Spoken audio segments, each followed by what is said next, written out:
So be it. Face it, and repent your crimes. Hello everybody, this is Sean Gibson, the executive editor at GamingIllustrated.com, and this is the Diablo 3 review. This game, wow, it seems like we've been thinking about it, been talking about it, been previewing it for years, and it's finally here. About 10 plus years in the making, and Blizzard Entertainment has come back with a vengeance. There is a lot of action here, a lot of fun, and we're going to go into some of the interesting things that make Diablo 3 unique and a true sequel to Diablo 2, extending the technology and mechanisms behind what was really one of the most popular franchises in PC gaming history. So one of the things we're looking at here is account creation and being able to create all sorts of different people. There's the Witch Doctor. So here are the 5 classes: the Barbarian, the Tank, male or female options available this time around. You got the Demon Hunter, range class, Monk, playing with that, another Tank. We have the Witch Doctor, which honestly of the 5 was my least favorite, and the Wizard, the classic ranged spellcaster, both in male and female varieties. This is the select a hero screen, so all your heroes will be selected for this particular account. And then if you take a step back, you can actually go into public games and play with a bunch of different people. As you see, there's 17,000 plus games. If you hit the join button game, that will load it up. And so you'll be playing in a game with a whole bunch of other people running around, and then you'll see the banners. And the banners, if you click on it, will actually allow you to join someone up immediately. So it's a nice means of being able to find someone without really banging your head against the wall. You just click on the banner and you're there.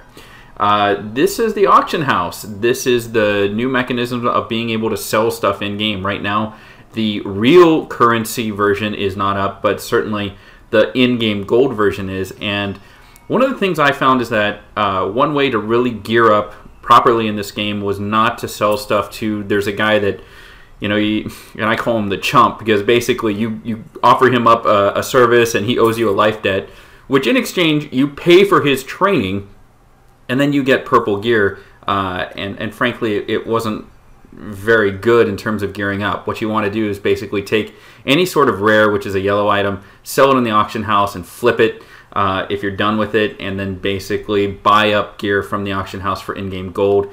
It wasn't too expensive. I was constantly being able to buy yellow items. Here's one. Look at it. From a 68 down to a 40. So I can gear up for 2,000 gold. That's not that much. It's 1 gold run in terms of I'm concerned for a dungeon. So that's basically what you're looking at for the real auction house for in-game gold, and also what will be for actual money on PayPal. This is one of the final bosses, maybe the final boss of Act 1, the Butcher. So for the spoilers, sorry, but this is a bit of a spoiler.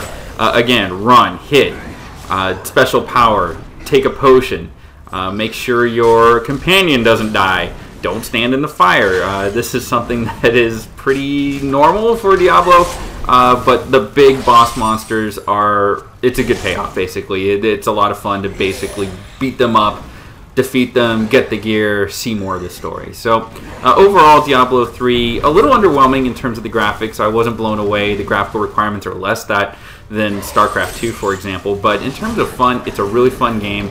I've heard of people getting through this in 10 hours, which is a little ridiculous. You don't want to be playing it like that. You want to enjoy Diablo 3, leave no stone unturned, and that's really where you're going to get a lot of the fun of this game. So overall, Diablo 3, definitely a winner. A lot of fun. You're going to want to check it out, and you're going to want to play this thing over 15 times over and over again. This is Sean Gibson for the Diablo 3 review at GamingIllustrated.com.